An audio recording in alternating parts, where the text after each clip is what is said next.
నమస్కారం ప్రజలారా. మన భారతీయ సిమెంటుకు సంబంధించి ఏ విధంగా ల్యాండ్లు లాక్కున్నారు, భూములు ఏ విధంగా రైతుల దగ్గర నుంచి లాక్కున్నారు, సరే లాక్కున్నారా తీసుకున్నారా అనే విషయాన్ని పక్కన పెడితే, భూములు ఇచ్చినటువంటి రైతులకు అక్కడ ఏదైతే స్థానికంగా వాళ్ళకు పర్మనెంట్గా ఉద్యోగ అవకాశం కల్పించు, వాళ్ళ పిల్లకాయలకు ఒక బడి పెట్టి చదువులు చెప్పించాము, మీకు పర్మనెంట్గా ఉద్యోగం ఇచ్చామని చెప్పి ఆనాడు భూములు లాక్కున్నారు మన భారతీయ సిమెంటు ఫ్యాక్టరీని పెట్టేదానికి. సరే బాగానే ఉండాలి. మరి జీతాలు ఇచ్చినారా, మరి పర్మనెంట్ ఉద్యోగాలు ఇచ్చినారా, మరి ప్రశ్నించే వాళ్ళ ఉద్యోగాలు ఉండిచ్చినారా, వాళ్ళ బిడ్డలకు చదువులు చెప్పించినారా, మరి భూములు ఇచ్చినటువంటి రైతులకు నష్టపరిహారం కట్టించినారా, ఏంది వ్యవహారం అనేది ఒక చిన్న వీడియోని మనం విశ్లేషణ చేయాలి. ఎందుకంటే ఈరోజు మహిళలు రోడ్డు మీదకి వచ్చి మాకు భారతీయ సిమెంట్స్కు మేము 7 ఎకరాల పొలం ఇచ్చినాము, 7 ఎకరాల పొలం ఇచ్చిన దానికి మా ఆయనకు 15,000 రూపాయలు జీతం ఇస్తున్నారు, అది పర్మనెంట్ ఉద్యోగం కాదు, మా బిడ్డలకు చదువులు లేవు, మాకు మళ్ళీ ఈ పొల్యూషన్ బాధలు ఒకటి, మేము అన్నీ ఇచ్చి కూడా మేము ఏదైనా సరే మాకు పర్మనెంట్ చేయండి అంటే మళ్ళీ ఉద్యోగాల్లోంచి తీసేయటం, ఈ విధంగా కథా కార్ఖానా జరుగుతుందని చెప్పి మహిళలు బయటకు వచ్చి మాట్లాడినటువంటి పరిస్థితి. సరే ఇంతకు ఆమె ఏం మాట్లాడుతుంది ఏందనేది మనం ఒకసారి విందాం. చెప్పుమ్మా.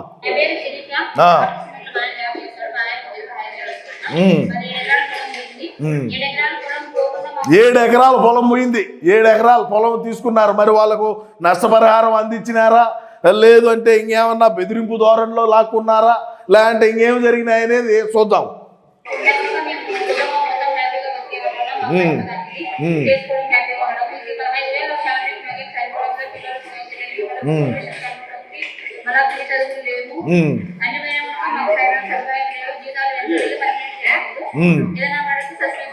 అంతే.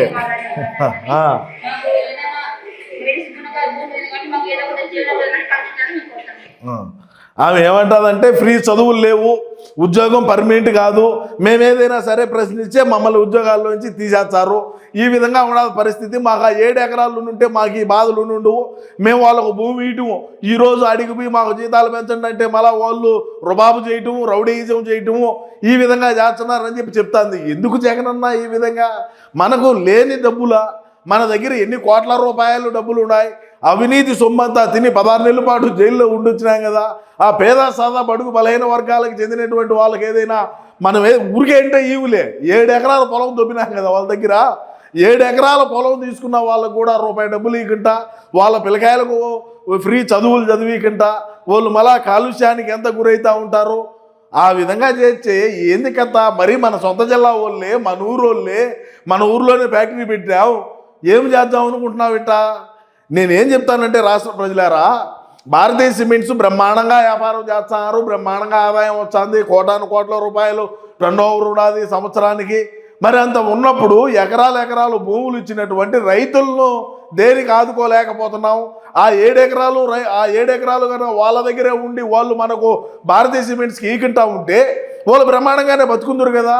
వాళ్ళు కూడా మన మీద నమ్మకంతోనే కదా భారతీయ సిమెంట్స్ మాకు న్యాయం చేస్తారు, మా బిడ్డలకు ఉన్నతమైనటువంటి చదువులు చెప్పించారు, మాకు పర్మనెంట్గా ఉద్యోగం ఉంటుంది అని చెప్పే కదా వాళ్ళు ఈరోజు ఆ రోజుల్లో మనకు భూములు ఇచ్చింది. ఆ రోజుల్లో ఇచ్చినారు, మన ఫ్యాక్టరీలు కట్టినా, మన కథ మన కార్ఖానా అంతా అయిపోయింది. ఇంకా నీదేంది లేనే కాడికి వచ్చారు.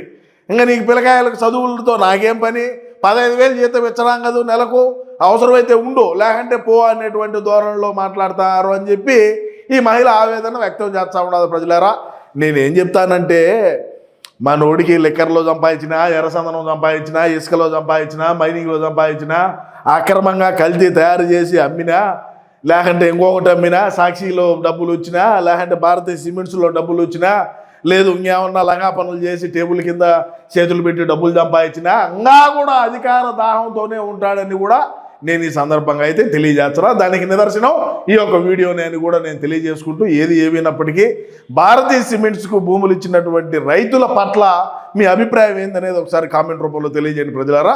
నమస్కారం.